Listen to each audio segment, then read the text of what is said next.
Moscow until October 2021, which is just a few months back. So you can't get anyone better for us to understand Russia than Ambassador Verma.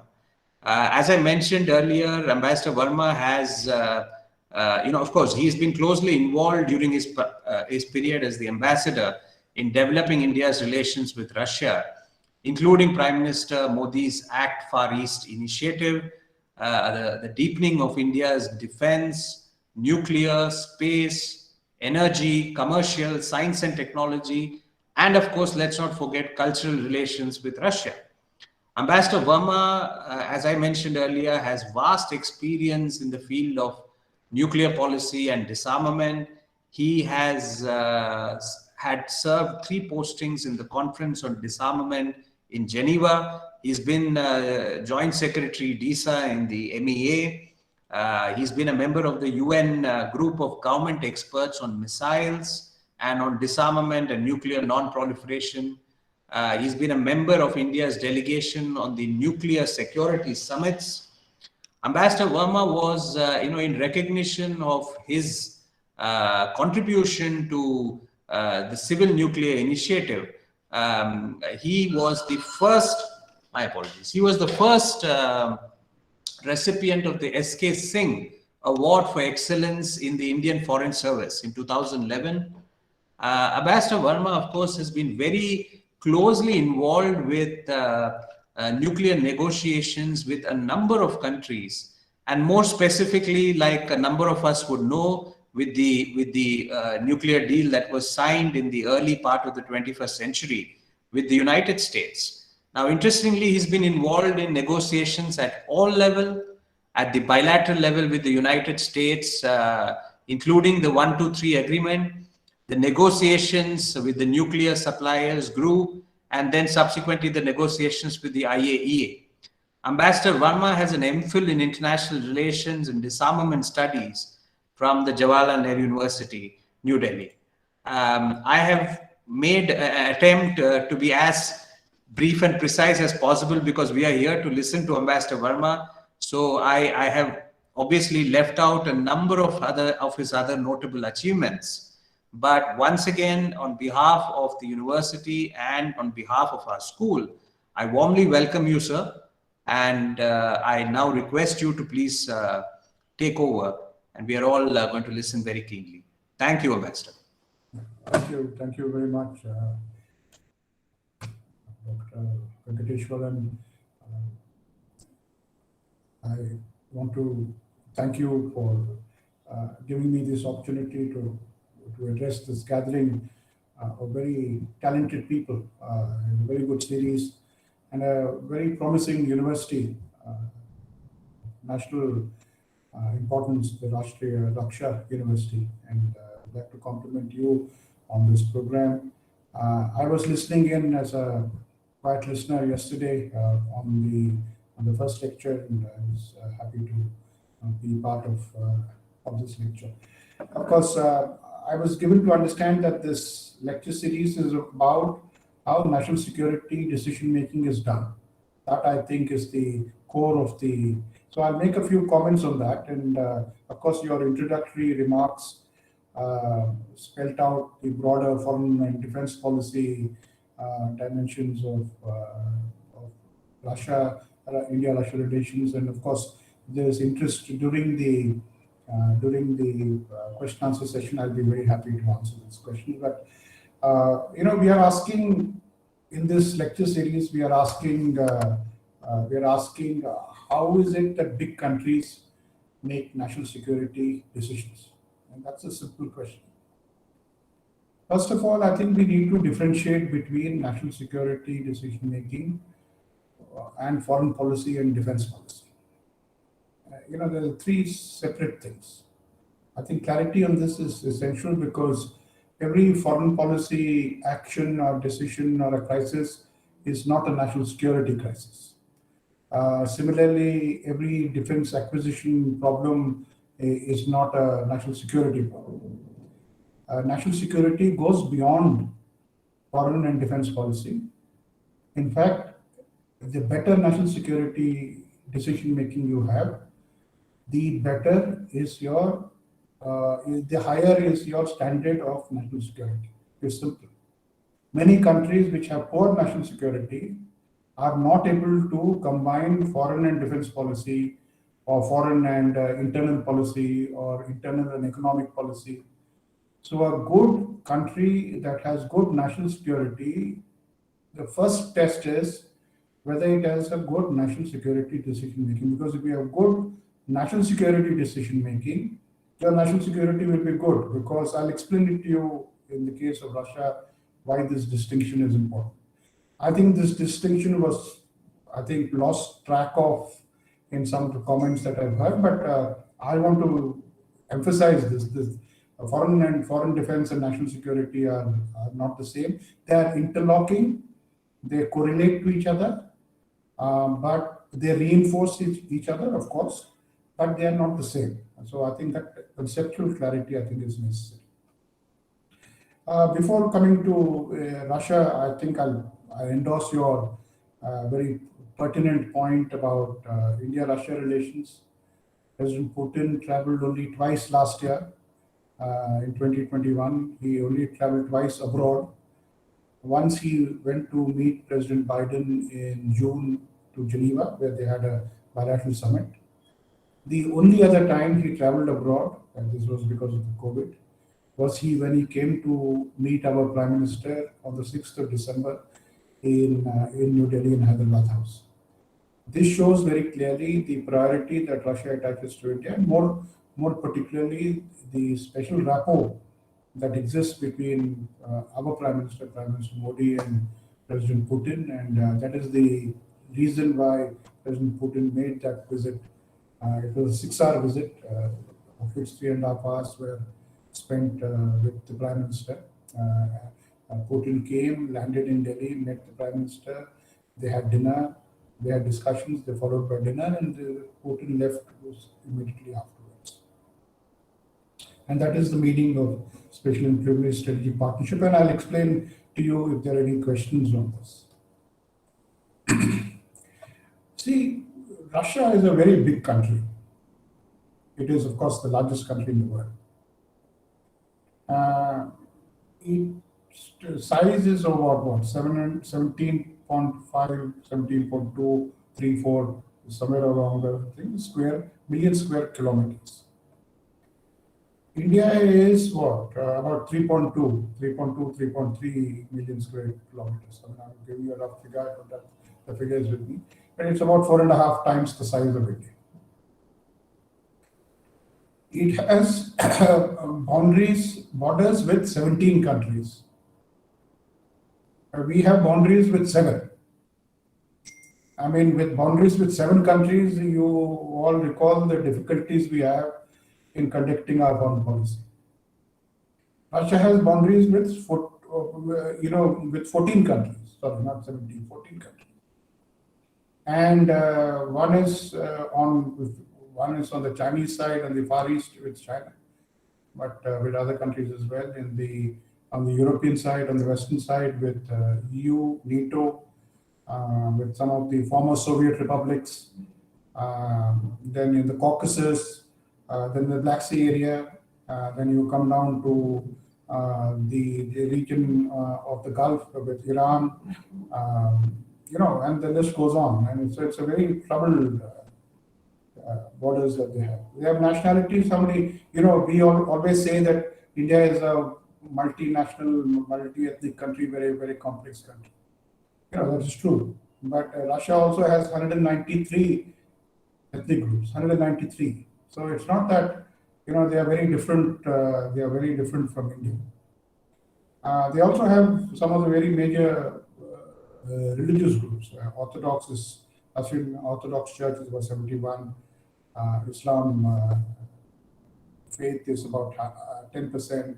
Other faiths, they have Buddhists, they have other Christian things. So it's a very complex country.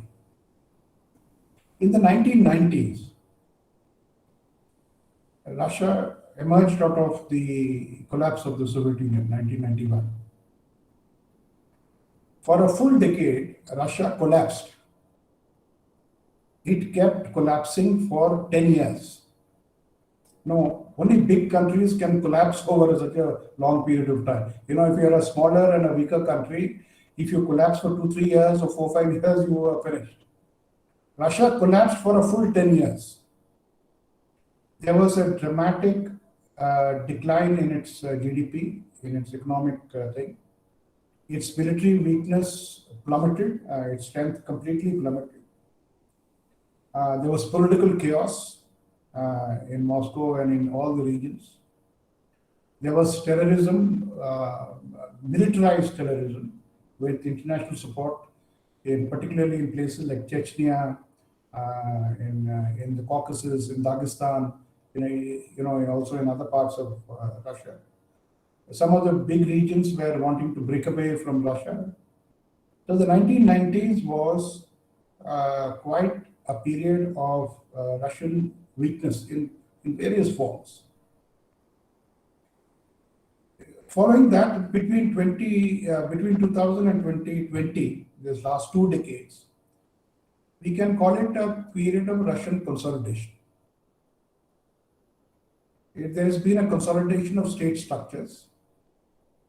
There is a strong leadership in Moscow. There are strong leaders in the regions. The constitutional processes have been put back in place. There are regular elections according to the constitution.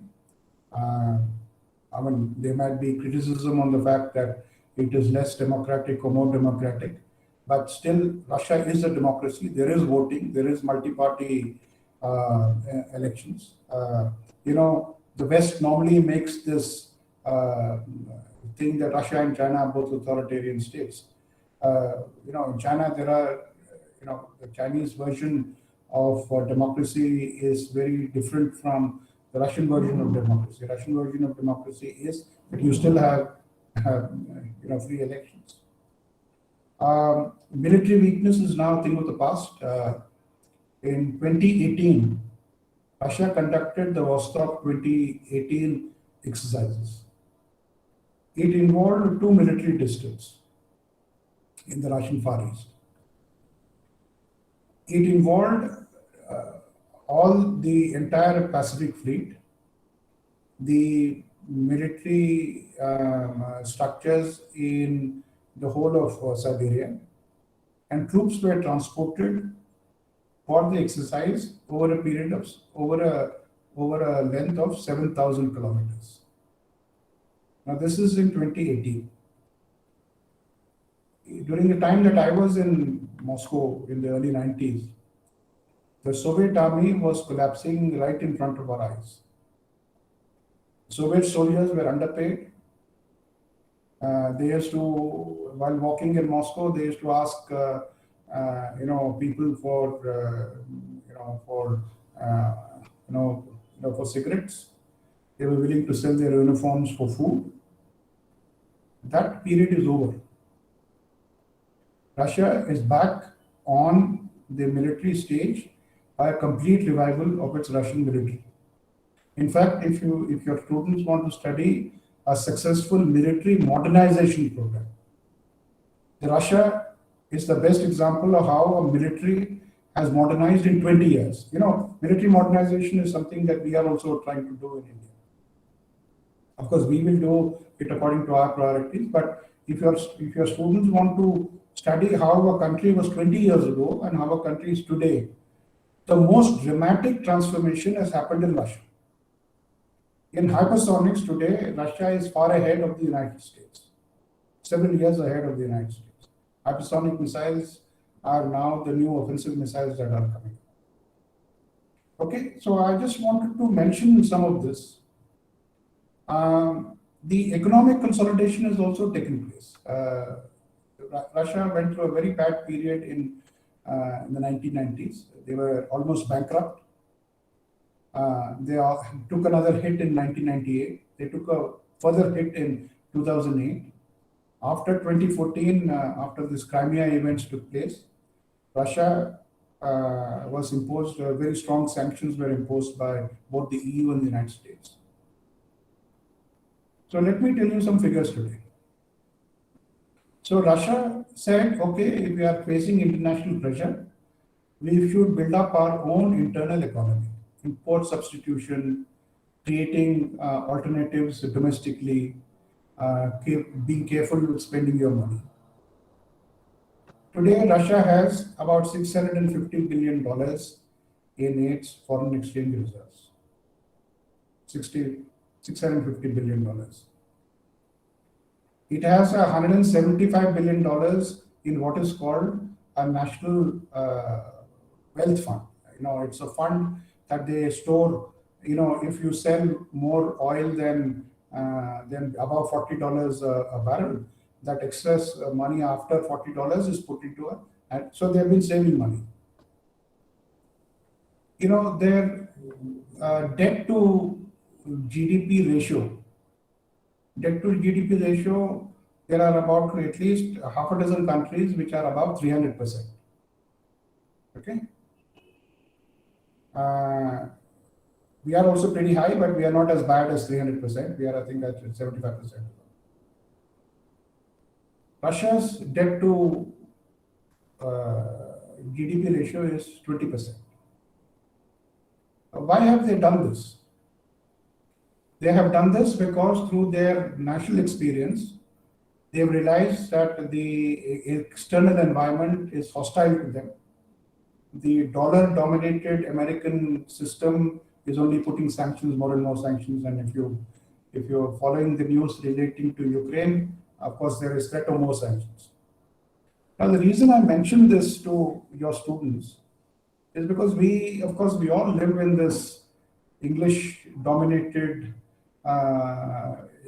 information system. We read our newspapers. All our newspapers carry stories from AFP or from Reuters or from, we are constantly fed by this notion that Russia is about to fall off, it's bankrupt, its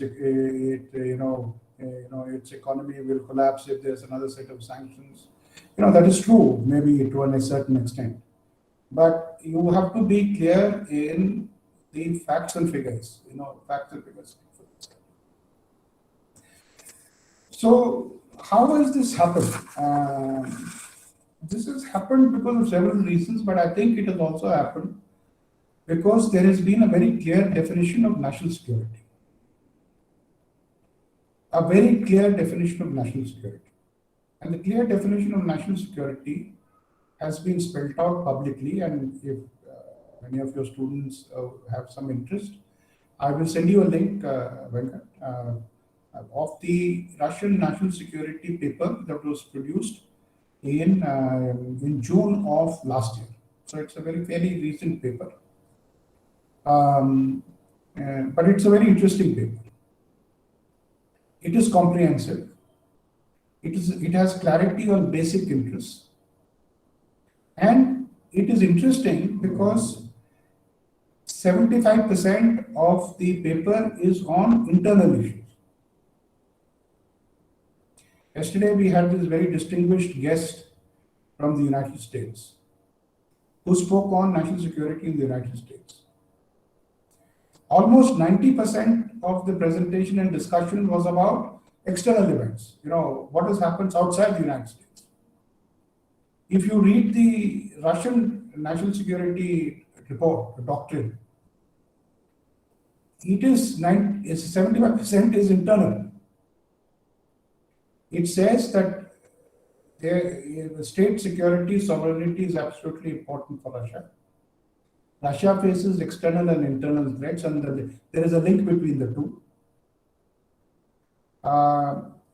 The important thing is to protect our way of socio-economic development, to protect our national priorities without external pressure, to have specific national security strategies according to Russian interests, reduce external dependence, and take care of some critical Russian problems specific to Russia, which is the problem of demography, which is the Russian population is falling, year by year it's falling. So they have a problem of demography problem. To become technologically self-sufficient in the highest, best technologies. to protect economic development, and most importantly, from their point of view, 2-3 aspects which are not there anywhere else. Protection of traditional values. There has been a great emphasis in the 2021 document as compared to the 2015 document on traditional Russian values. That what is important for the youth, for young people, for families, for the older generation is to reinvest in Russian traditional values. It is part of the national security strategy. And it has details from how young people should exercise more, families should have more children, what is necessary for family for more children, what education they should get, what technology skills the new generation has to get. So it's a very comprehensive document. Let me turn briefly to the institutions that make national security. Of course, like in all big countries, the main executive, which is in Russia's case, it is the presidency, the Kremlin under President Putin. That is the main fulcrum around which national security is made. But there is a very powerful National Security Council headed by General Nikolai Patrushev, who's the Secretary of the Security Council. The Security Council is part of the Presidential Executive Office. And the Security Council has a very large staff.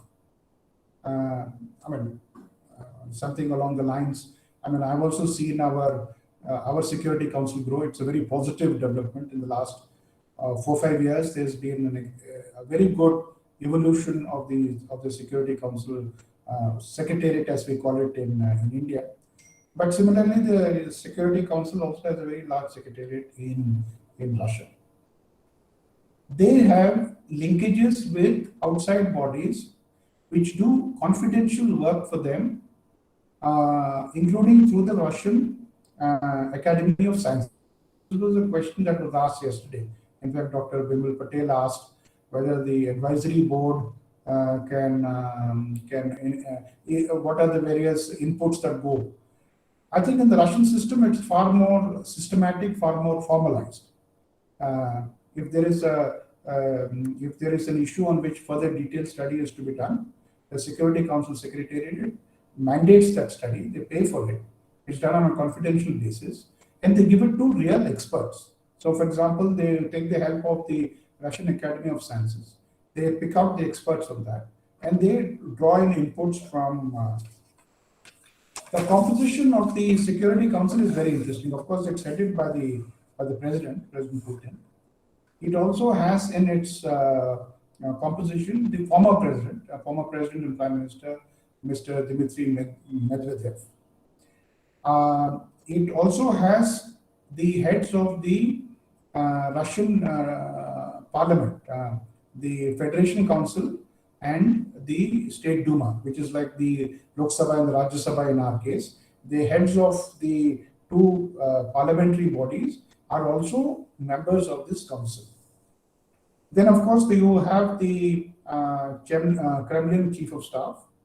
You have the chiefs of the two intelligence services, the External Intelligence Service and the Internal Intelligence Service, the SVR and the FSB. Then you also have a special representative on the environment from the Kremlin. Then you have the Secretary of the Security Council, Mr. Patrushev, he's there. The Foreign and Defense Ministers, Foreign Minister Lavrov and Defense Minister Shoigu. You also have the Home Minister. In Russia, it's called the Interior Minister. It is very interesting because and this council meets almost, in my time, they met almost twice a week. And they have a very interesting format. President Putin makes some opening remarks in front of the council, and those opening remarks are on record. It's short, it's about 2-3 minutes on any particular topic. It is publicized. After the meeting is over, that clip is given. And you know that the Security Council has discussed a particular issue. Sometimes the issue is there's a press statement afterwards. Sometimes it is not, because not all discussions are public. But there is a constant public viewing of the fact that the Security Council is meeting publicly. Well, I think that is an important. Now, other invitees for the Security Council also includes on time-to-time basis, on need, depending on the need, the governors of various regions, the chief of Joint Chiefs of Staff, General Gerasimov, if he's called in. You know, if there are issues relating to customs, they are called in. The National Guard, they are called in. Internal security, the terrorism chief is called in. Whatever. The special invitees are also possible. Now, the Security Council has three tasks actually. The task of the Security Council is to coordinate, number one, integrate, and ensure a uniform policy on a particular issue throughout the country. You know, these are very simple but very powerful mandates, which is integrate. Money. It is in the power of the Security Council to take an interministerial meeting, draw up a conclusion. After the conclusion comes, it is endorsed at the Security Council under the President, and that conclusion is implemented. And it is the Security Council's job also to ensure that whatever decision has been taken by the Security Council is uniformly implemented throughout the country. And the main focus of the Security Council is not purely on external, not purely on internal. It is the interlink between the two, between external pressure, internal well-being, and internal values, right? So, so what do you get from the Russian experience? You get clarity, you get priority. See, every country has shortage of resources. Any one time for anyone, including our personal level, that is true of countries also, you have 10 problems. But you can't solve all 10 problems on the same day, no? You have to have a priority. That prioritization of what comes first itself in most bureaucracies, that becomes a problem. So when it is decided at the Security Council level that this is a priority, then it is a priority for everyone, right? Organizational coordination and persistence. So this National Security Council report, the one that I mentioned it to you, has a very interesting conclusion. It says Russia's national security policy is the following. Number one, national security tasks are the following. Money objectives, what do you want to do? 1, 2, 3, 4, 5, 6. Then it goes into whatever strategies for implementation of national security. How will each of the tasks be implemented?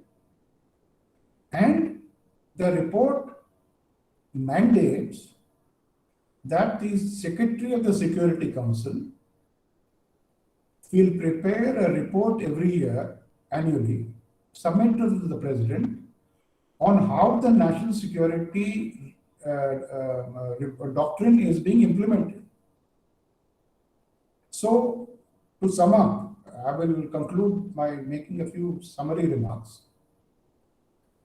You see, there has been a big transformation of Russian strength, Russian stability over the last 20-25 years. Right? I can tell you it is not come out of thin air. It is the result of specific actions, specific work that has been done. Of course, it can be open to a lot of criticism, saying that something was less well done. The normal criticism that come up are it is too centralized, it is undemocratic, it is very authoritarian. I am not addressing those criticisms as yet. But you look at the you look at the evidence on the ground. So my submission to you and to all our colleagues who have joined us today is national security matters. National security can be done well if it is done systematically, in a coordinated manner, with proper authority, with proper implementation and proper follow-up. This applies to a lot of areas. Now, of course, one of the big criticisms that is often made in the West particularly is that the national security team is almost entirely of people, consisting of people who have worked with President Putin in his security service. I can tell you, while there is some element of truth in that, that does not explain the whole story. I have lived in Russia for very long to say that it is far more complicated.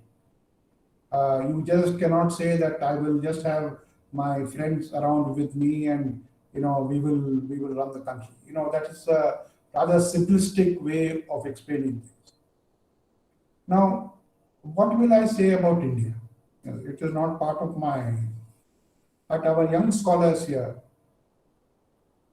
I think it is good to study other countries, their experience, where they have done well, where they have done not so well, what are the difficulties.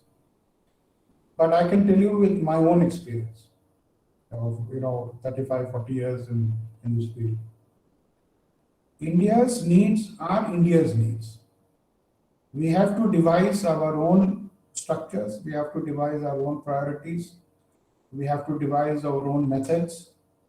We can be open to ideas from others, but we should adapt it only to our requirements. So please have an open mind. Please study the facts. Facts speak much louder than opinions. Opinions are like balloons. You can have a balloon today, you can have another balloon tomorrow. But facts last, facts are like stones. They're very difficult to break. Facts will speak for themselves. So in a fact-based, open-minded, systematic way of conducting national security, I think our young generation can contribute to India's well-being in the years ahead. So I've just given you a broad overview of Russia. I'll be very happy to answer some questions that you might have. Thank you. Thank you very much, Ambassador, for giving us that very, very clear and very precise outline and actually correcting us in many ways. Possibly when I was presenting the context, I was emphasizing on a lot of these external issues, and in that sense you have realigned the focus to a more sort of internal or inward approach that Russia has taken. And I think one fascinating point that you've also made is about, personally for me, is about how there is, this public, if I could use the word public, posturing of whenever such National Security Council deliberations take place. At least putting out a video or, as you said, maybe a presser. I'm just wondering, Ambassador, whether both these focus areas, that is the inward approach, the internal, strengthening yourself internally, as well as through a public posturing that security issues are being deliberated and focused upon consistently. Is this also linked to the Russian experience pre-1990? No, it is very different. The Soviet Union was a very closed system. Even Soviet actions and explanations were very opaque, as is the case with a lot of authoritarian states. The 1990s was a sense of chaos. Russia was open not by design, Russia was open because it had completely collapsed. But in the more recent past, I think there is a very deliberate attempt to do two things. One is to dispel the notion that President Putin takes all decisions by himself, uh, which is not true, because in Russia you can see him, especially during the COVID period, conduct cabinet meetings in which he sits for hour and a half, 2 hours, where he listens to ministers. You know, people like to only speak and be shown to be speaking, not to be listening. But there are two essential points that Putin does or Russia does. When you hold a public meeting on the National Security Council, it is one of messaging to your external environment, your partners, your opponents. Secondly, it is also reassuring the public in a certain particular direction. Now, the important thing of national security is that you can't shape public opinion in one day. You have to keep doing it again and again and again, and with showing that your policies are having particular impact on the ground. So, public opinion in Russia about Putin is very interesting. President Putin gets very high marks. I mean, support. I'm not saying marks in an academic sense, but support from the public on how he has saved Russia from Russia's past, which is the 1990s. A very, very high level of support. The level of support comes down somewhat with respect to economic reform, economic function. And actually, Russia can do more. Russian economy is got stuck in a bandwidth which is about 2%, 2.5%, which is a low equilibrium bandwidth, which is they can do better. President Putin's popularity ratings, of course, is much lower in the younger generation, especially with regard to social media. But social media is not banned in Russia. You have Facebook, you have Twitter, you have the Russian equivalent of Twitter, you have the Russian equivalent of Google, you have Google, you have, in Russia you have Uber, and you have the Russian equivalent of Uber, which is called Yandex. So there is a certain amount of competition in this. But coming back to the issue of national security is a 24-hour exercise, and public messaging should be done on a regular sort of basis. So I'm giving you, of course, it's not that we need to do it the same way or identical way, but I think the public messaging and the external messaging aspects of national security decision making is important. I mean, you can produce reports once in a while, once in 6 months or once in a year, but what is it that you do in terms of public messaging that needs to come out? So I think the Russians follow a particular model. Thank you very much, sir. And I think now I'd like to open this platform to the wider audience. Of course, today we have a number of people who also joined us from outside RRU, but there are many who are from within RRU, and particularly from the student and faculty community.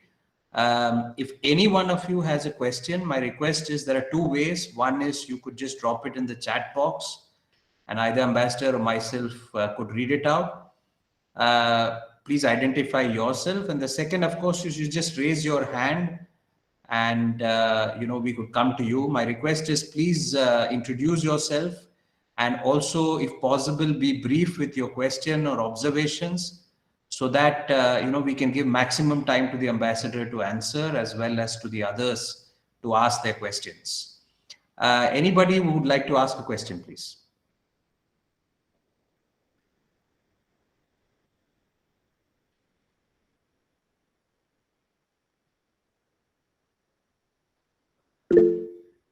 Yes, there are two here. So one is Himadri, student of from the university. Yes, Himadri, please go ahead. You'll have to Good unmute evening. yourself. Yeah. Am I audible? Yes. Good evening, sir. I'm Himadri Das, from School of Criminology and Behavioral Sciences. So my question is, what is Russia's stand regarding the Ukrainian border crisis? So is NATO taking clear sides?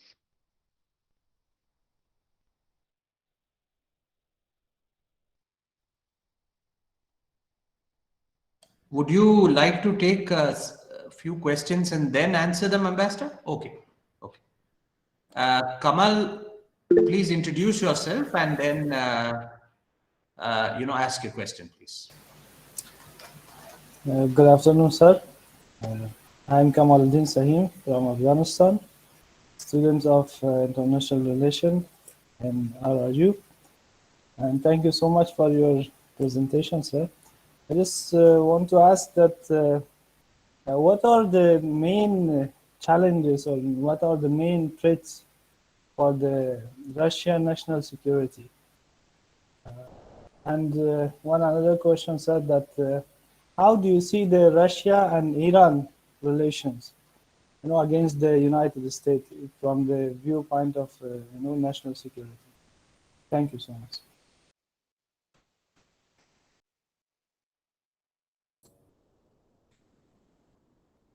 Yeah. Would you like to answer, Ambassador?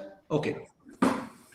So there's first, let me turn to what Himadri had asked about Ukraine, and I'm sure there's a lot of interest amongst your students on what is happening in Ukraine. Now, personally, for me, I don't think it's a matter of surprise that this issue has come up the way it has come up now. Because you see, in 1991, when the Soviet Union broke up, the Soviet bloc also broke up. Now, there are two aspects to this. The Soviet bloc, which was under what was then called the Warsaw Pact, broke up. And at the time of reunification of Germany, there were some discussions between the Soviet leaders and the Western leaders. And what is the future of the countries that were breaking away, countries of Eastern and Central Europe, that were breaking away from the Soviet bloc. Now, Russia was weak at that time. Russia was weak for about 20 years. And though Russia was unhappy, the Western powers, especially NATO, expanded eastwards, and it happened in 5 phases. So today there are about 30 countries in NATO. Now, in the past, Russia was unable to prevent this, but when NATO is now coming almost to its doorstep, to say, for example, Ukraine or Georgia, or very close to Belarus, the distance between Belarus border with NATO and Moscow is about 370 to 400 kilometers. It's very close. So in the past, I think Russia was unable to stop it.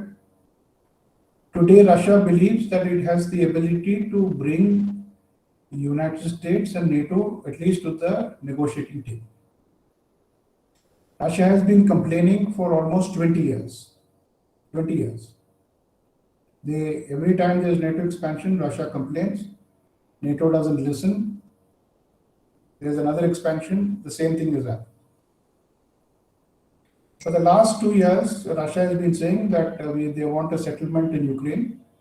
After the events of 2014, Russia took over Crimea, and there was a Minsk agreement which was signed between the central government in Kyiv and the regional authorities in Donbass and Lugansk under the mediatorship of the OSCE of France and Germany. Now that has not been implemented because there is very strong opinion within Ukraine to some part of Ukraine to break away from Russia and to join NATO. Now, Russia requested for talks, no talks had come. So Russia mobilized troops. They mobilized some troops last year under the guise of an exercise, about 60, 70,000 troops. They withdrew the troops last year. And this year, from about December onwards, they have mobilized almost 100,000 troops. So once you mobilize 100,000 troops, the Americans said, okay, we will talk. On 7th of December, there was a video conference between President Putin and President Biden. And in early January, there were deputy foreign minister talks between US and NATO, US and Russia. Russia and NATO, and Russia and OSCE, and tomorrow in Geneva, Foreign Minister Lavrov and Foreign Minister, Secretary of State of the United States, Blinken, will be meeting. So what is the lesson that these young people will learn? If you are weak, nobody listens to you. If you show military strength, you can at least sit at the table and talk. Sadly, that is the reality of international life. So I think there is no bigger problem than being weak in our international system, because countries tend to exploit you for your weakness. But I can't predict how this will play out, because a military conflict in Central Europe will have very grave consequences. Some of it cannot be predicted. You see, the one thing about war is that it is 100% unpredictable. No war has started according to the plan that it was supposed to end. Between starting a war and ending a war, all wars are very different because there's so much of unknown factors. So if there is a conflict between, say, Russia and Ukraine, or Russia and NATO forces, or whatever in Central Europe, I think it would be a very negative development for international security. But the alternative lesson that Russia has been saying is that they want a security architecture in Europe that has mutual security. They are saying we are willing to take some measures. You also take some measures. Don't have provocative exercises. We will also not do provocative exercises. You don't deploy missiles. We will not deploy missiles. You know, there is a Russian proposal for moratorium on deployment of missiles in Europe. For 2 years, the Russians have been saying, we want a moratorium. You don't deploy, we will also not deploy. There was absolutely no discussion on this. The Americans said, we will not talk to the Russians. NATO said, of course, we will do what we want to do. After these 100,000 troops were deployed, NATO and the United States are discussing missiles. Right? So the lesson I want our young students to learn is that you can, this international system is a very unforgiving system. If you are weak, the strong will try to exploit. And there are very few defenses that are there. So the only option that you can find is to see that how can you find yourself in a stronger position, how do you improve your strength, how do we get into use diplomacy to increase your strength, that is the sum of. Now in Afghanistan, my good friends from Afghanistan, greetings to you. We always have very strong emotional bonds with our Afghan brothers and sisters. Even in Moscow, when I was there, we had a very strong Afghan community from many years. There's also a very strong community of Sikhs from Afghanistan, of the Sikh community, and we always feel as if we are sitting with friends and with family when we sit with our Afghan brothers, and we'd like to convey our best wishes for your country. We only have good feelings for all of you. This relation between Iran and Russia is a very interesting relationship. Presently, I think the president of Iran is traveling to Russia. They are looking at a 25-year-old long strategic partnership agreement. Russia has built the Bushehr nuclear power plant in Iran. But on Iran's nuclear program, Russia's position is not with Iran. It is a misnomer to think that Russia supports Iran on its nuclear program. Russia, in fact, supports more the P5 position on Iran's nuclear program. Of course, Russia is not in favor of the Americans using military force against Iran, that they are not. But they are in favor of Iran compromising on the nuclear program. But I think to stabilize the situation in Afghanistan, I think both Russia and Iran have an important role to play, keeping in interest the best interests of the Afghan people. Finally, peace has to return to Afghanistan, and the humanitarian problem has to come down. Normalcy has to return, and normalcy will return only if there is these countries surrounding Afghanistan. Let Afghanistan live in peace. Let the Afghan people live in peace. That is what we did. And Kamal, my best wishes to you.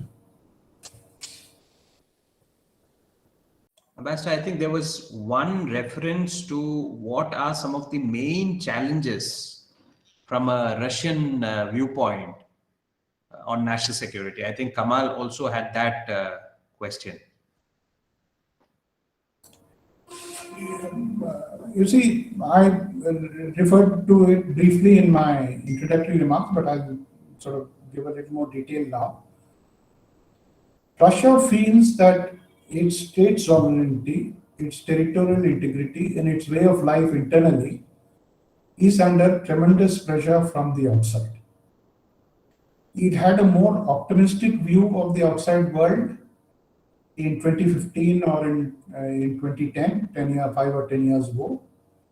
Today's Russia's view of the outside world is very pessimistic, particularly with respect to EU and the United States. The Russian explanation, it's not my explanation, I'm only repeating what the Russian security doctrine says, that the Russian view is that the West is in decline. As the West declines, the West becomes more aggressive, because as the privileges of the past become less and less, the countries that had the old privileges become more and more aggressive. So this fight with Russia, the fight between Russia and the EU and the United States is a long-term fight. So Russia has to prepare itself to, in various ways, to prepare for this long struggle that will come. And the threat to Russia is not just external. The threat to Russia is internal as well. They feel, I don't know how far it is true, they feel that the West tries to interfere in the political processes in Russia to create political instability. And they, of course, impose a lot of economic sanctions to undercut the economic potential of Russia. And thirdly, more importantly, from the Russian point of view, they think that the West is trying to subvert the value system. I mentioned that protection of traditional values is a very big issue in the national security doctrine. It is for them to decide. I'm not saying it is good or bad, but I'm only saying it exists. And they feel that there is a threat that is coming from the outside. So it's a very defensive worldview, but they are very positive on some other aspects. They're very positive on relations with China. They're extremely positive on relations with India. In fact, China and India are mentioned in the National Security Doctrine. They are, of course, very friendly with their own ex-Soviet countries in Central Asia. They place a lot of importance on the Shanghai Cooperation Organization, the BRICS organization, the RIC, Russia, India, China organization. So that is the Russian point of view. But the Russians also place a lot of importance on the UN Security Council. Now you might ask why. Naturally, because if there is a country that is very powerful in a particular body, naturally the country would like to emphasize that body. You know, if you are in one club and not in the other club, you will always say that the club that you belong to is the better one. But they say that the international law, UN Charter, and the UN Security Council are absolutely essential for international peace and security, which the West, because it's declining, is trying to subvert and undercut. I'm only making the argument. I'm not saying it is right or wrong, but this is where we are. Venkat, there are 3 questions on the chat box. If you would like to summarize them. Sure, Ambassador. So there is one question from a colleague who's actually from Taiwan, Wong Chiu. She is a Mandarin language faculty here at the Rashtriya Raksha University. So she, I think, is reacting to what you said about collecting facts and how sometimes it's extremely difficult from open sources, and hence collecting of facts requires a lot of persistence and determination. So I think she wants your suggestion, Ambassador, in terms of, we are in an information overloaded era. How do we then distinguish between what is fact and what is, probably misleading or deliberate? Would you like to take the other 2? Okay. Just finish. Amrita. Yes, Ambassador. Okay. So, this is a very important question, and it applies in various ways to our work in all fields. Be it students who are writing term papers or essays, teachers or professors who are wanting to sort of impart education, to diplomats, such as my experience until very recently.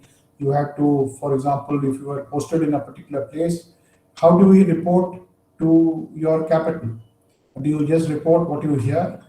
Do you report what you hear plus your own analysis? There is not only information overload. I think in critical areas there is disinformation that is systematically given.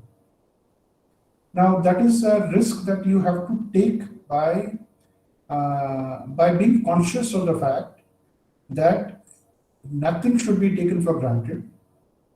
Things should be double checked.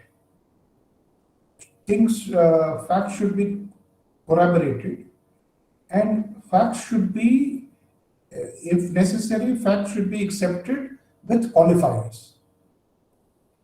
So this is an ongoing process. So if you are conscious of the fact that disinformation is possible, then you account for the disinformation. For example, let me give you an example of Western reports. You see the Financial Times. One of our colleagues asked about Ukraine. You see the Financial Times reporting for the last 4 weeks, right? And you look at one figure. Is it 100,000 troops? Is it 175,000 troops? Or is it 75,000 troops expanded into 100,000 troops? you will then get a sense that these round figures are used very liberally. My own sense is that it doesn't make it much of a difference between 75,000 troops and 100,000 troops. It's a very large concentration. But over a period of time, Russia has put more troops, has withdrawn some troops, it has redeployed some troops. So my point is that you have to get to the ground as much as possible. Now, for analysts who are in think tanks and all, this is not possible. You can't say that I will refine my facts, and until I refine my facts, you will not make a report. It's practically you'll never make, if that is the case. But what you can do is double check, corroborate, put in context, but also put a qualifier saying that this is what is being reported, this is what is possible, we can work on this hypothesis until we have other data. So I think a constant focus on data, taking into account that you will never get 100% perfect data. Thank you. Before I come to the other two questions in the chat box, I have Dr. Mohammad Haider, and he's actually logged in from Kabul. So I don't want to lose him because sometimes the internet acts a bit. Dr. Haider, if you can hear me, could you please go ahead and ask your question?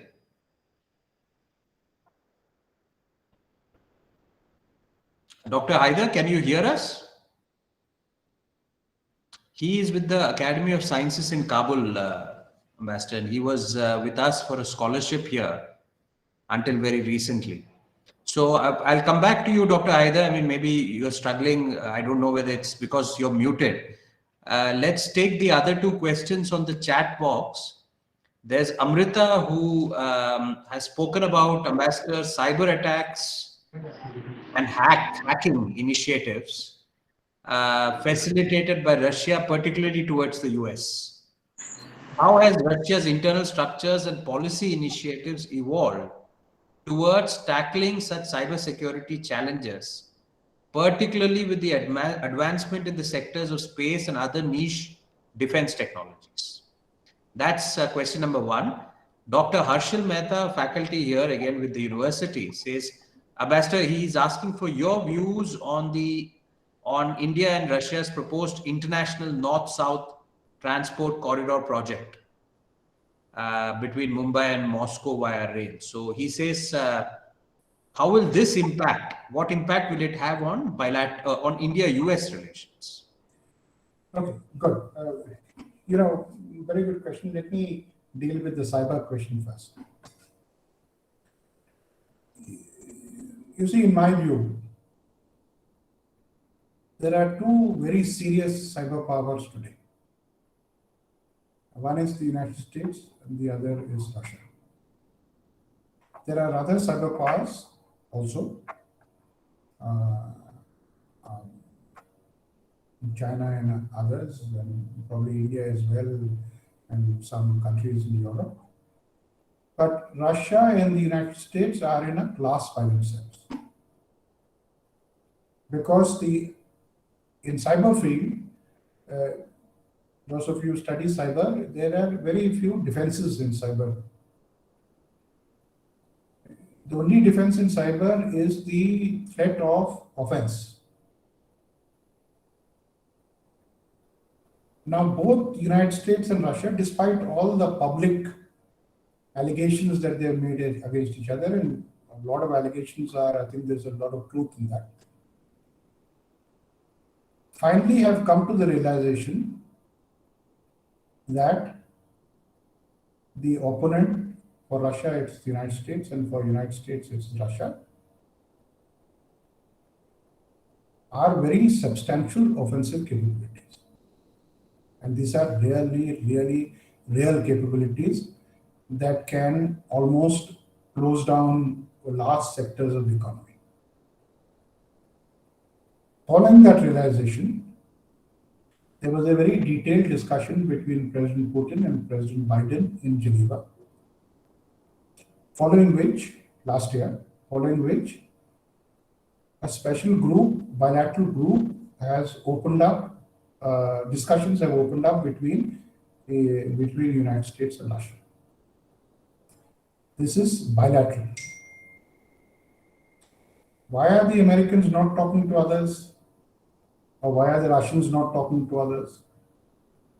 Of course, there is some GGE and open-ended working groups in UN and all. That thing goes on, but the real stuff, where the dadas are involved, so to speak,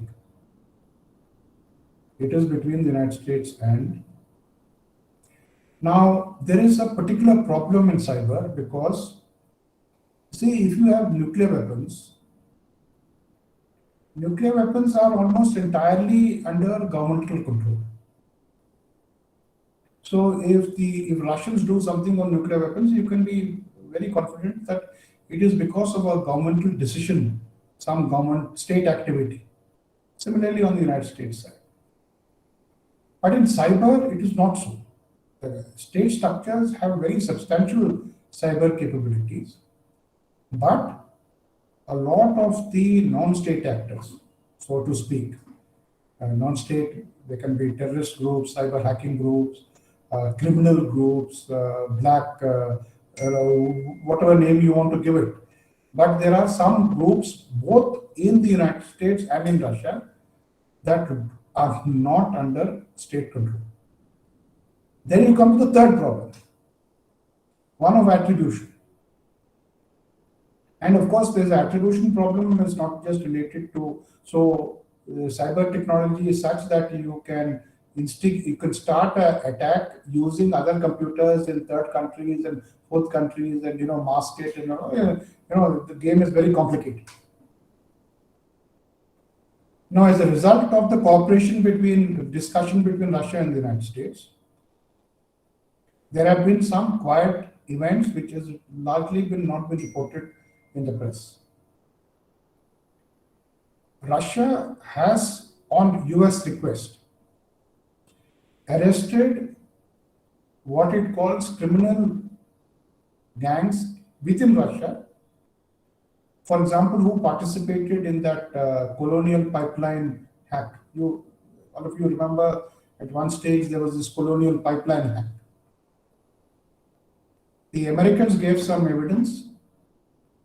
The Russians have acted on them.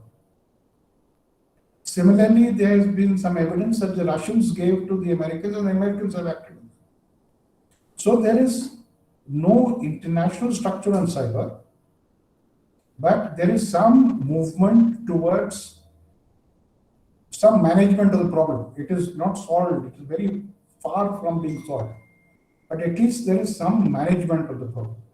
Are we close to a solution? The answer is no. We have a very long way to go.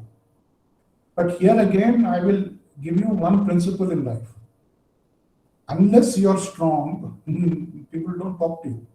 So unless you demonstrate your capabilities in a particular sort of way, people talk to you only after you are demonstrated those capabilities.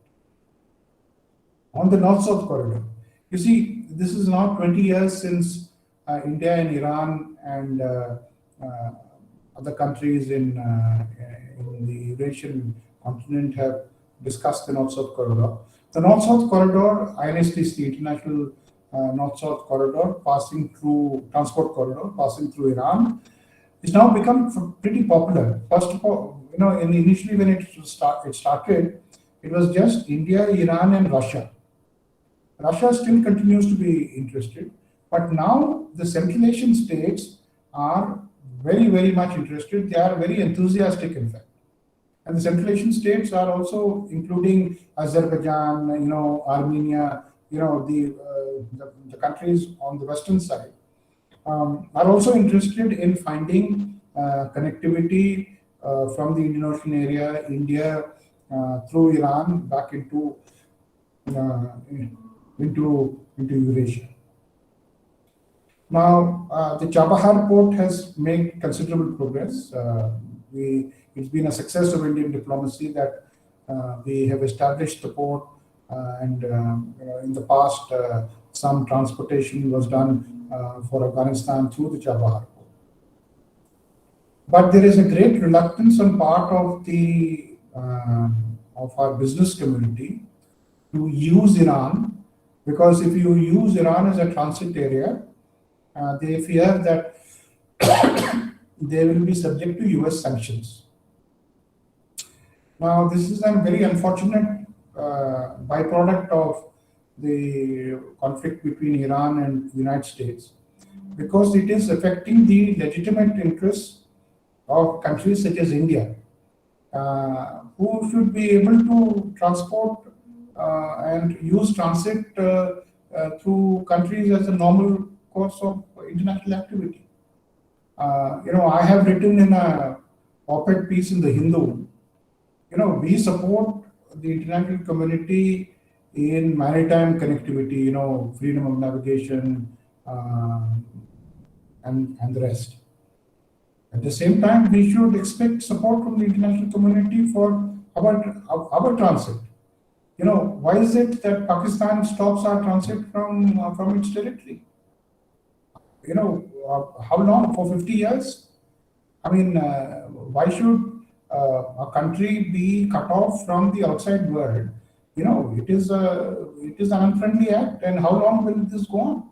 So our transit rights is something that we should insist on, and it should become, if we, fine. If Pakistan doesn't want to trade with us, fine.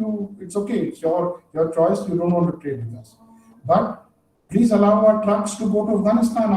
Our friends, our Afghan friends, India has promised 50,000, tons of wheat to help our Afghan friends. So let our trucks travel through Pakistan to Afghanistan.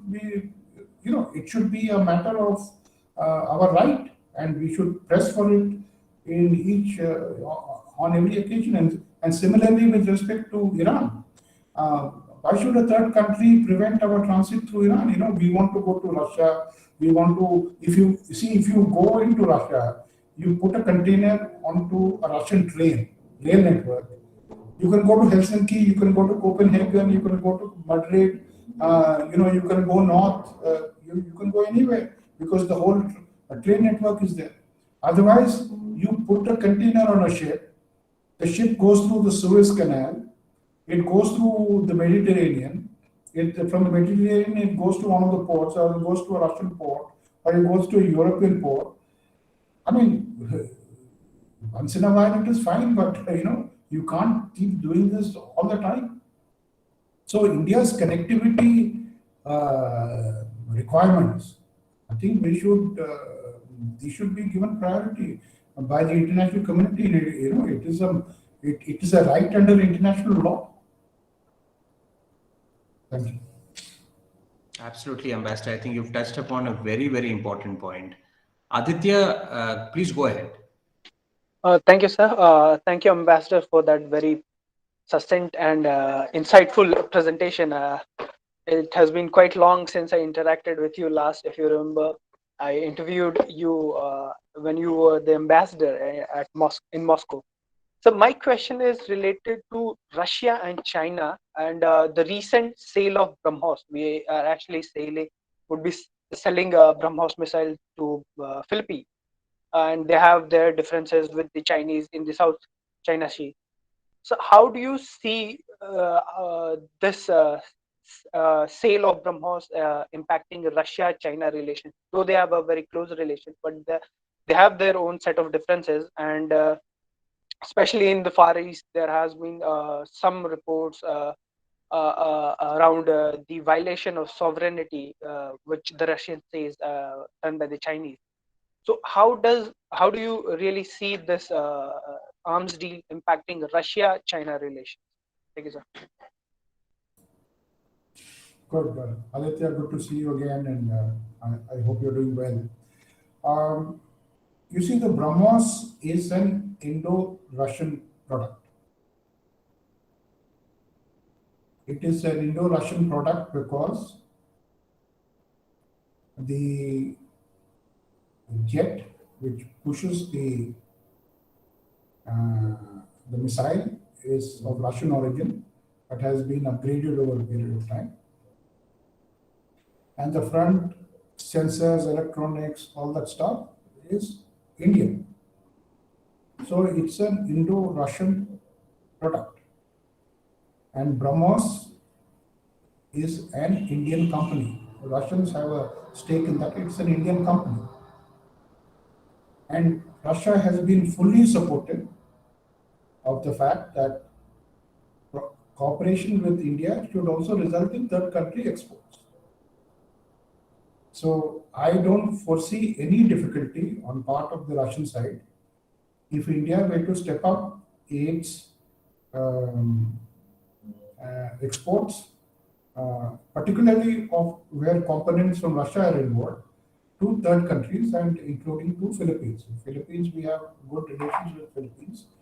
The Philippines has a legitimate defense requirement, and we are doing a transfer that is consistent with our MTCR obligations.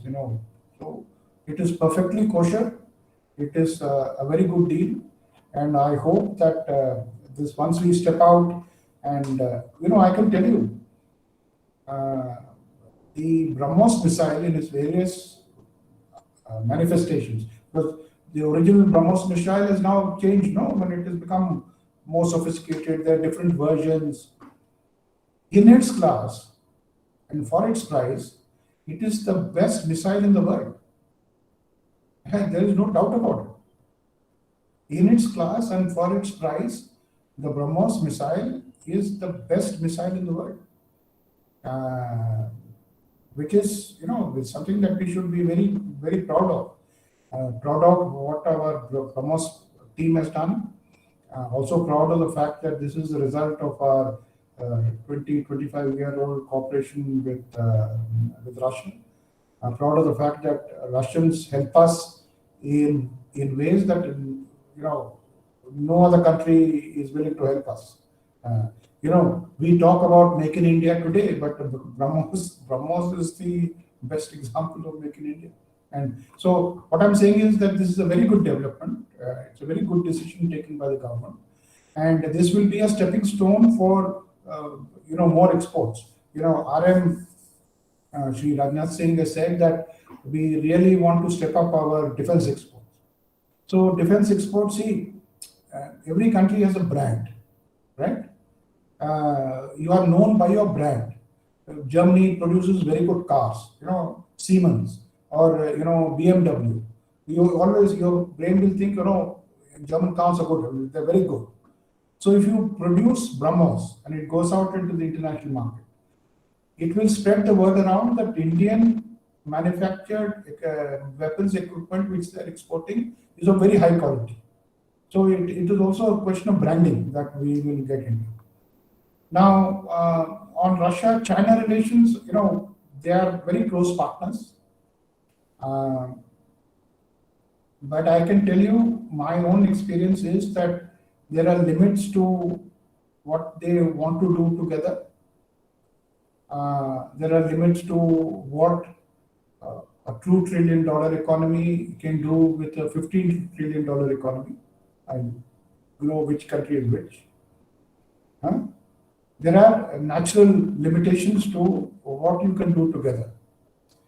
But let us not forget that Russia for 300 years had very poor relations with China. Russia relations with China are good only for the last 20 years.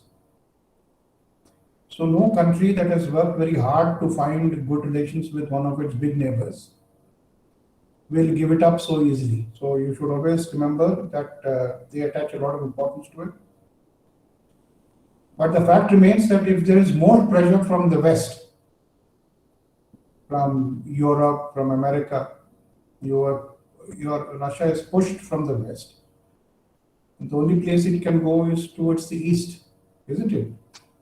So this is a dynamic game. But I think we should study the facts and figures very clearly, very, very objectively, because there is a lot of,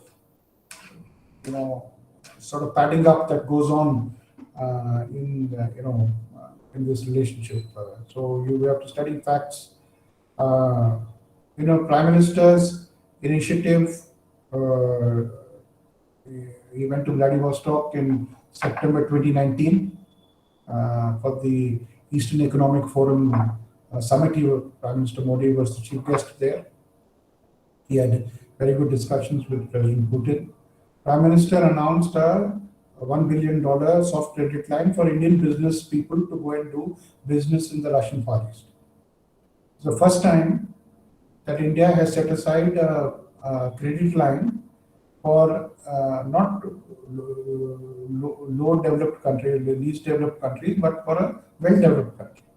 Because we think it is important for India and Russia to work in an area where it is which is a Russian priority. But that part of the world is also a very prosperous part of the world. There are almost from Vladivostok, if you fly 500 kilometers around Vladivostok, the economic potential of that radius is about $2 or $3 trillion. You have Japan, Korea, the two Koreas. You have the north of China, and once you get into that, it's an area of great economic activity. So it is good that Indian business also should find ways of contributing and also benefiting from that economic activity. So geopolitically, I think it's a very big step that we took under Prime Minister's during Prime Minister's visit, and as Dr. Venkateshwaran mentioned, it is called the Act Far East policy, Act Far East policy, which is consistent with not only our Far East policy, Act East policy, which is generally towards ASEAN and all, but it also brings a link between our Indo-Pacific. Our Indo-Pacific policy, you see, India is trying to see whether we can find energy resources in the Russian Arctic, up north. So if we make investments there and if we're getting oil or gas or LNG, more importantly, that will come down where? It will come down from Yamal, it will come down to Vladivostok, from Vladivostok it will come down to it will come to Chennai or to Paradip or one of the eastern. So this Chennai Vladivostok maritime route is also being put together. Now these are all very big projects that are intended to place India in the center of places where a lot of activity is taking place. We are not on the margins of the world. We are wanting to be in the areas of the world which will determine global politics in the future. Thank you, Aditya. Thank you, Ambassador, for that very detailed. I seem to have one more hand. Okay, that's Anirudh. Anirudh, please go ahead. Unmute yourself, please. So good evening, sir. I'm Anirudh Bharadwaj from the School of Police Administration. And my question is, sir, what Russia thinks about our relationship with the USA? Because in our recent years, we are getting closer to US as well. So how Russia is taking it, sir? Thank you, sir.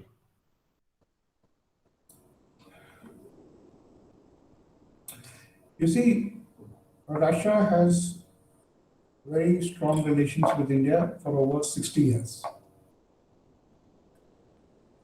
The reason why they value India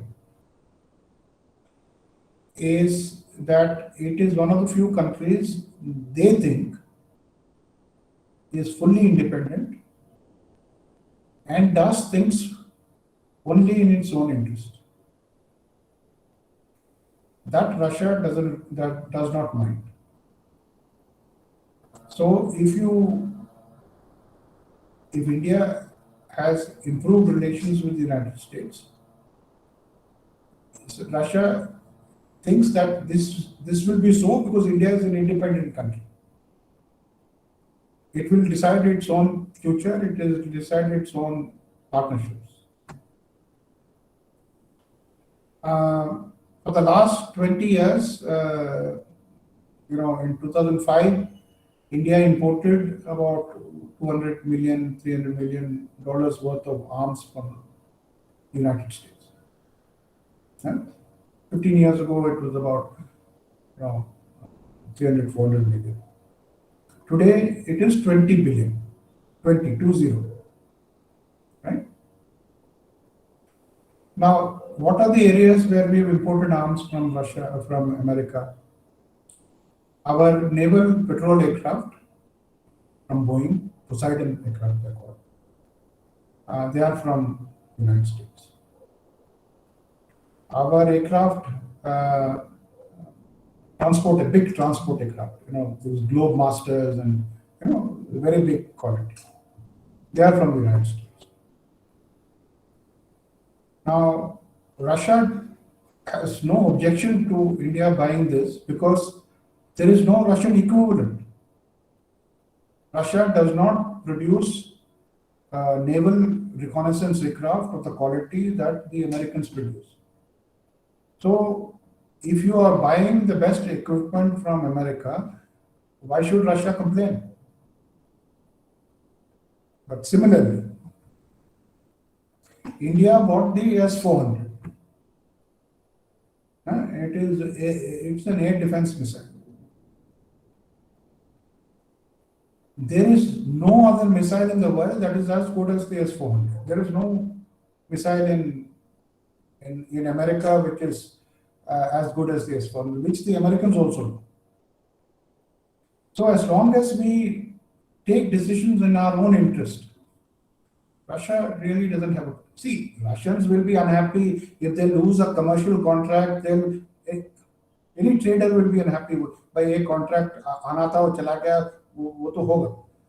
But will they see it as an anti-Russia view? The answer is no.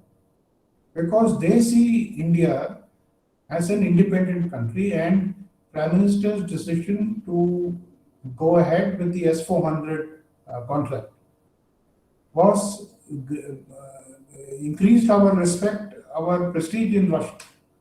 Because they said, look at India. They take decisions by themselves. They are under a lot of pressure from the United States. But despite this pressure, India will take its own view. As long as that is there, I don't think the Russians have a problem. You see, the Russians also don't have many friends in the world. You remember that. So among the countries which are big and independent and friendly, India is very much high. We've never had a problem with Russia. It is quite unique. Russia has never had a problem with India. It is, in international relations, it is quite unique. It is very difficult to get. So this legacy issue is also very important. But you can't live on legacy alone, no? I mean, you have to live on, you can't live on the past. You have to every day work towards a more sustainable future. But I think Prime Minister's rapport with President Putin is so good. It is one of trust and confidence that I think we are doing pretty well. So to summarize your thing, let me tell you about the middle class business community. Middle class business community in India is identical to business class business community in Russia. They also want to do business with America. We also want to do business with America. So that is there, right? Which should be there. But finally, you have to take your own decisions on your own national security. So the Russians are, as of now, very confident that India is such a country that India will take its own decisions, and they are okay with it. Thank you, Anirudh. Dr. Haider, I think I saw you. Would you like to ask a question now? Yes, sir. Yes, I am online, sir. Thank you, Mr. Ambassador, for your informative lecture, and really I'm appreciated you because of your nice pronunciation. Yesterday I was in trouble with Mr. Michael's pronunciation, American pronunciation. I have not got more than 20% of his lecture. So anyway, my question is very short and precise. This question relates to the foreign security model of the present Russia, whether it is the same as the United States or not, because former foreign security models in respect to Afghanistan failed. But whether Russia will follow the same security model in respect to Afghanistan as it failed before, or they have brought some changes in their foreign security model in respect to Afghanistan.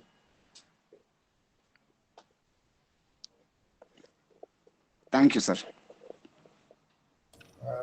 Dr. Haidar, it's a very good question, and it's a very deep question. So let me give you a little bit of an answer.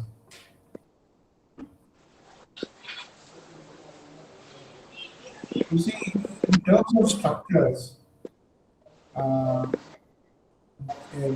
American Security Council and the Russian Security Council are fairly similar, but that is true of many other countries. Many Security Council compositions are not identical, but very similar.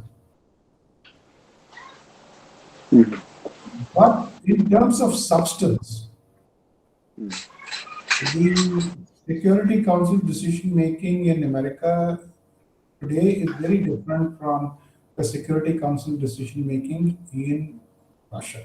Very different. First of all, because of the frequent changeover of security elites, so to speak, leaders in the US, you don't have the same set of people doing security policy for more than 2, 3 years or 4 years maximum. In Russia, of course, some of the people who are with President Putin on the Security Council have been with him for at least 10 to 15 years.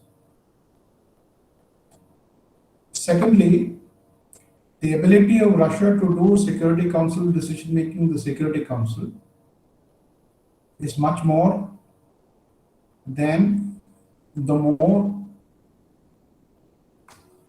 divided security establishment in the United States, where the Congress plays a very, very powerful role. And there are other interest groups also. So to get a coherent decision making in the United States is far more difficult. It's also a more open democracy. So national security decision makings in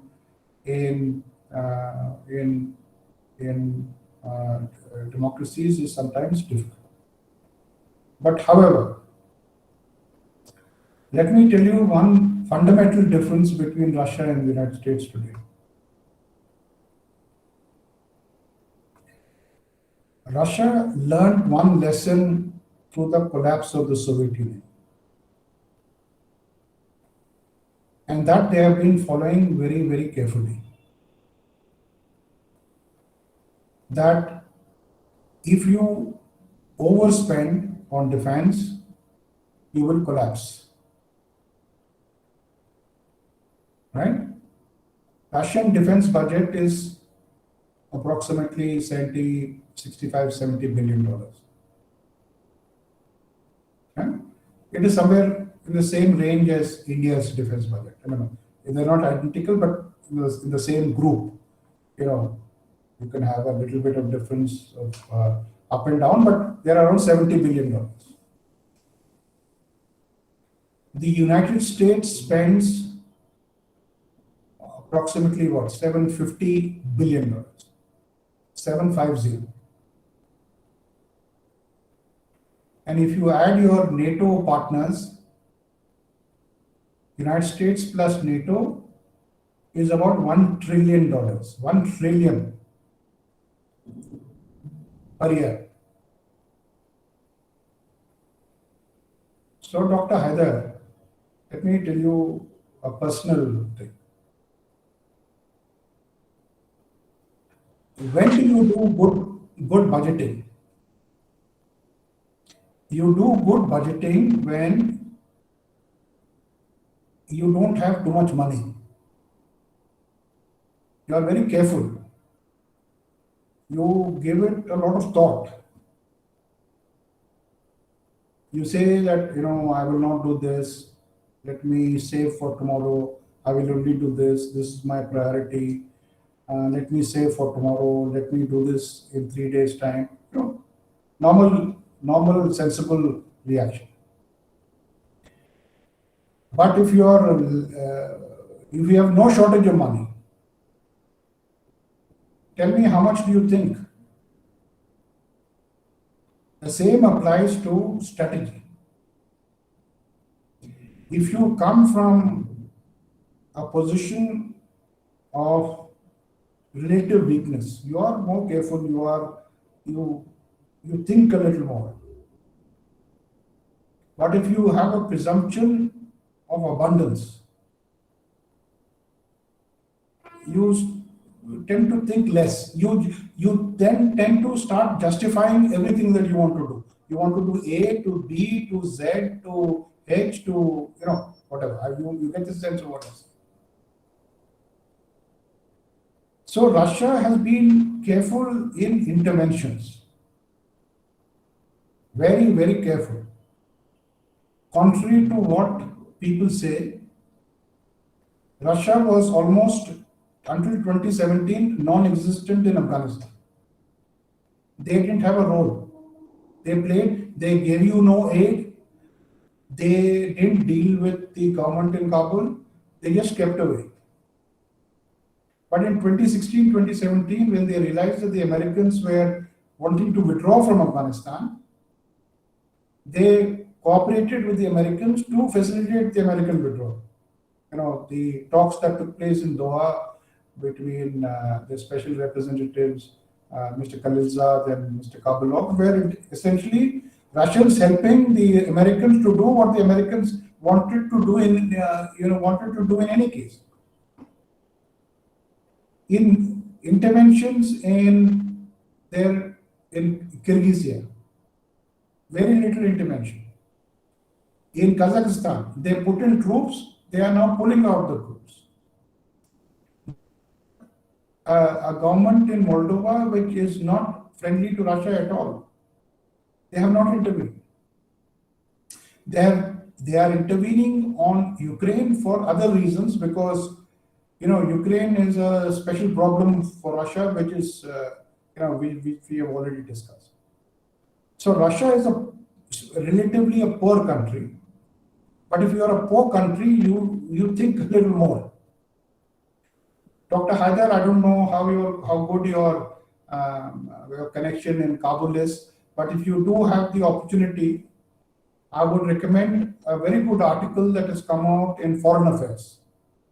And I will send it to Dr. Venkateshwaran. I will send him the link. Yes, sir. Thank you, sir. Yes. Yes, kindly send it to Professor Venkat, sir. Yeah, it is called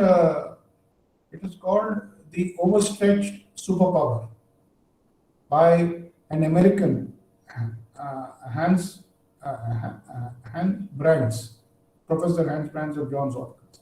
It is an American. It is not Indians and Afghans sitting and trying to criticize America. No, it is not. It is not a criticism. It is, what I'm saying is, for policymakers, and we as academics or as analysts, we have to understand that good, sensible policy is always made when you apply your mind. It is as simple as that. Thank you. Thank you so much, sir. I think we would want to wind up this session, unless, of course, anyone else, one of our students, has a quick question. Otherwise, I would just, I've been waiting to ask. Okay, Kritika, quick, please. Sorry, sir, for this last question. I just wanted to ask, sir, is there any lesson from Russia's national security policy that adopt or India can learn a lesson from?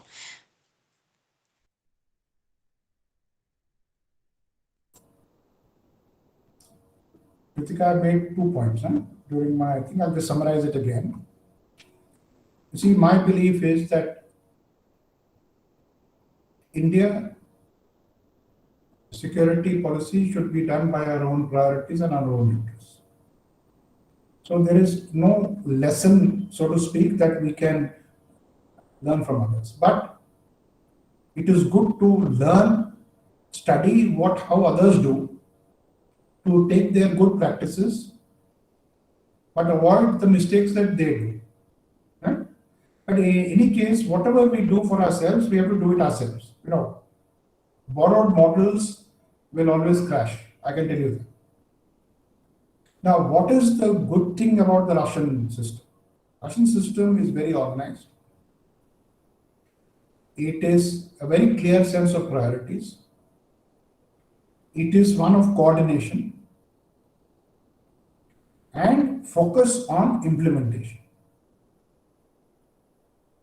Coordination between external and internal, between resources and commitments, and prioritization.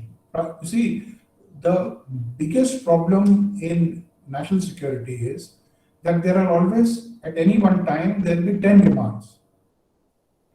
No country can do all 10 demands at the same time. You have to do, sometimes 3 comes before 1, 5 will come after 4, or 4 will come after 5, whatever, depending on the time. Now, you also can't change national security every day. So you have to have a view of how it will run at least for a year, 2 years. You have to have a plan. If you have a plan, everybody should follow that plan. Uniformity in implementation. So I think what Russia has done, I think, has been a success for its own self.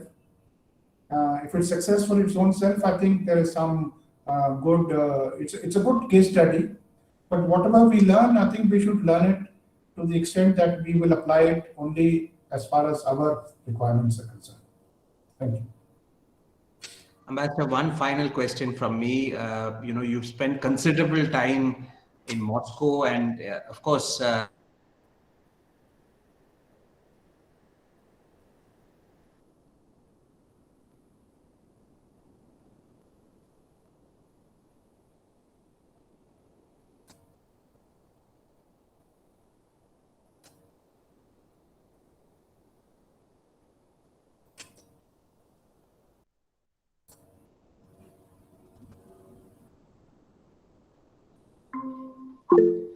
my apologies. I think I lost my connection there. Please.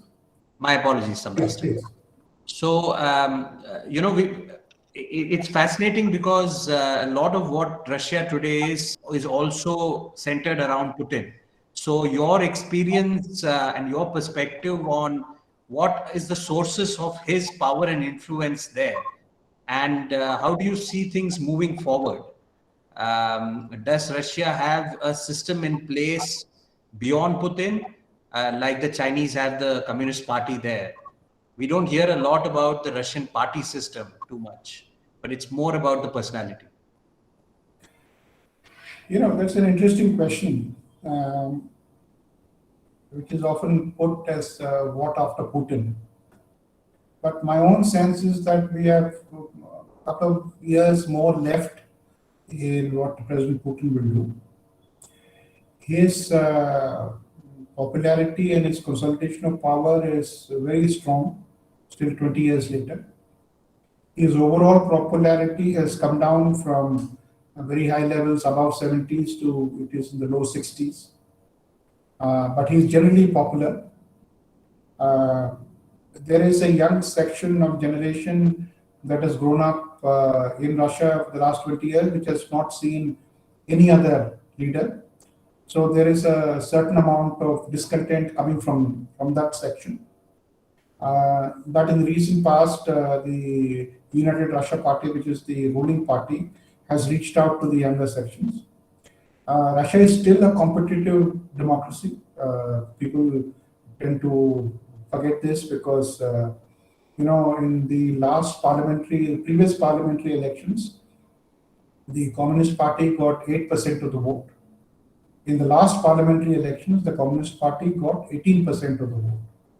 Now, all this is not, managed democracy. It is democracy within, I would say, not necessarily in the liberal context of how you see democracy is functioning in other parts of the world, but it is still a competitive system.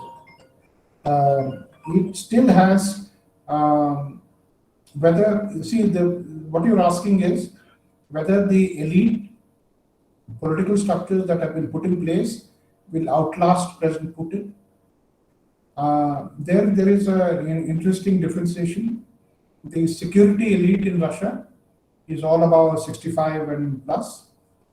The economic elite in Russia, which is the young governors, the business people, the young ministers, their average age is 35.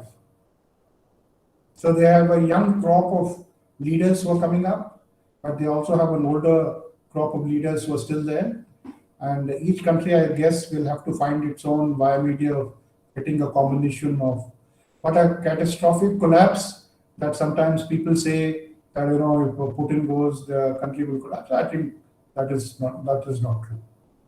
So he has some more years to go, and the next presidential elections are in 2024. He's kept it open whether he wants to contest or not, and we'll see. But I'm sure he'll be there until 2024. Thank you. I think we'll all agree that the objective of this session, the session was to understand Russia from a Russian perspective, and Ambassador Venkatesh Verma has, played that role, in I think a remarkable manner, in the sense that he's tried his level best, despite being India's representative there, and for many years, I think, pushing Indian interests and also protecting Indian interests and issues. Despite that, trying to put across the Russian perspective on national security and its management, from a Russian point of view, I think that has been an extremely useful exercise, particularly for our students, Ambassador. We generally, two things we try to do is we also, supplement some of these sessions that we have with eminent experts by discussing it in the succeeding classes, so that there is little more clarity in the minds of students in terms of what they understood and what you were or the expert was trying to convey. The second, of course, is I think Kritika asked that question about takeaway, because that is something that we've been trying to sort of inculcate in the students' thinking, that they should always try and look at it from what is there for India to learn from and what is there for India from a particular issue. So I think the attempt is there, and one of the things we want to do is take away some of these points that you've said. And obviously, the university works under the Ministry of Home Affairs, so we are able to use that platform to also feed into policy and also send in reports. So these are two things that we try our level best to do. I think yesterday's session gave us a fascinating perspective from the American side, and today's has given us an extremely important perspective from the Russian angle. Tomorrow, of course, we move on to China with General Narasimhan. We'll be speaking on China. Ambassador Verma, thank you so much, sir. You've taken a couple of hours, actually, of taken out time and very patiently tried to answer each and every question in a very detailed manner. I think Dr. Haider, when he said that he was able to understand you very clearly despite all the poor connections and whatnot from Kabul, I'm sure that our students who are sitting a lot closer to you and to me here would definitely have understood a lot of things you've tried to convey, sir. So once again, sir, on behalf of the university and on the school, we are deeply grateful for your time, for your insights, and I hope this is the beginning of a longer relationship, Ambassador. Russia is an extremely important country, and Russia for us, Russian is one of the languages we offer, Ambassador. We do have a native speaker who is offering Russian language. But I have discussed this with you that we are, looking to get in Russian language specialists as faculty also. So we would continue to seek your guidance, even on our syllabus on international relations and national security, to understand some of the security issues that would have implications for both India and Russia. Thank you, Ambassador, once again, and thank you everyone for joining in. Hope to see you all tomorrow, same time at 3:15. Ambassador, we'll definitely stay in touch. Thank you so much, sir. Thank you. Thank you, everyone. Thank you.